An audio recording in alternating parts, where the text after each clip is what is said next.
बात कर लेते हैं ओडिशा की। 24 साल के बाद ओडिशा को मोहन चरण मांझी के रूप में नया मुख्यमंत्री मिला है। बीजेपी ने ओडिशा में ऐतिहासिक जीत दर्ज की है। पहली बार उसकी ओडिशा में सरकार बनी है। बीजेपी को 147 सीटों में से 78 सीटों पर जीत मिली है। नवीन पटनायक साल 2000 से 2024 तक ओडिशा के मुख्यमंत्री रहे। अब मांझी राज्य की कमान संभाल चुके हैं। मांझी 1997 में सरपंच थे। 2024 में सीएम पद की शपथ ली है। आदिवासी जाति से आते हैं। 23% जिनकी आबादी है राज्य के भीतर। आपको बताते चले कि देश को पहला आदिवासी राष्ट्रपति देने का काम भी बीजेपी की ओर से किया गया, जिसका श्रेय वो लेती है। और अब राज्य में मुख्यमंत्री के तौर पर मांझी का शपथ लेना, एक बड़ा संदेश दिए जाने की कोशिश यहां पर भारतीय जनता पार्टी की ओर से की गई है। सीएम मोहन चरण मांझी और डिप्टी सीएम प्रभाती परिदा ने कहा है कि वो ईमानदारी से अपने दायित्वों को निभाएंगे। जनता से जो भी वायदा किया गया है उन तमाम वायदों को पूरा करेंगे। 25 साल का संघर्ष हुआ और विरोधी दल का काम करते करते आज सरकार में आ गई। महाप्रभु जगन्नाथ की, इसलिए मैं उनका आभारी प्रकट करता हूं।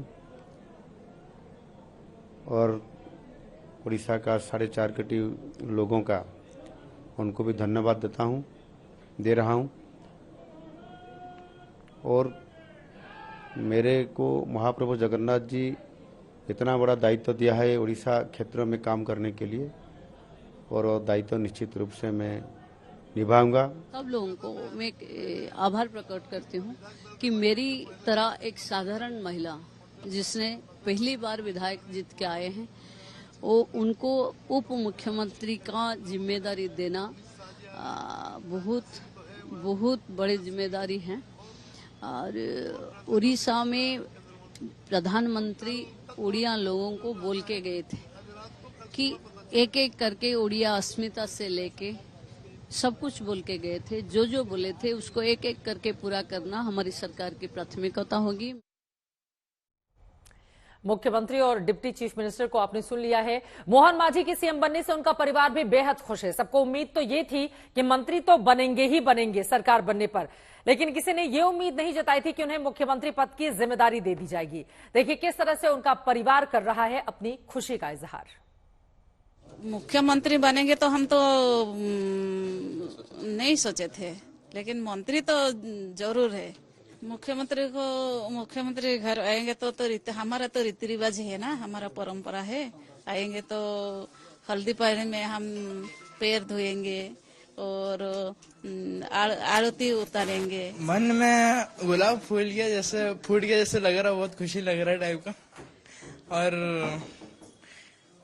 कुछ स्पीचलेस हुए हैं हम, और क्या बोले करके टाइप का कह नहीं सकता, इतना खुशी से और कुछ बोल नहीं पा रहे हैं करके। परिवार के लिए ये भावुक पल है। आप मोहन मांझी के बेटे को देख रहे थे। यकीनन जब इनका जन्म हुआ होगा तब से लेकर आज तक सिर्फ एक ही नवीन बाबू की सरकार थी, लेकिन उसके बाद किस तरह से किस्मत पलटी, बीजेपी की सरकार बनी और इनके पिता को मुख्यमंत्री की जिम्मेदारी दे दी गई। बीजेपी की बात अगर ओडिशा के मद्देनजर कर ले तो ओडिशा में बीजेपी ने शानदार प्रदर्शन किया है। एक एक करके जरा आपको दिखा देते हैं आंकड़े। 10 साल में बीजेपी की 68 सीटें बढ़ गई हैं। दरअसल इस बार 2014 में बीजेपी ने जिस तरह का प्रदर्शन किया था, सिर्फ 10 सीटें ही हासिल हुई थी।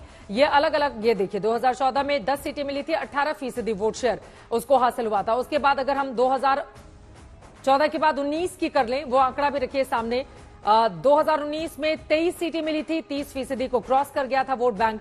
और 2024 की अगर हम बात करें तो 2024 में 78 सीटें मिली हैं और शानदार वोट शेयर के साथ 40% से ज्यादा वोट पाकर भारतीय जनता पार्टी ने ओडिशा में कमाल कर दिया है। नवीन बाबू को हटाकर भारतीय जनता पार्टी ने वहीं पर सरकार बनाई है, यानी कि शून्य से शिखर तक का ये सफर भारतीय जनता पार्टी के लिए अभूतपूर्व रहा।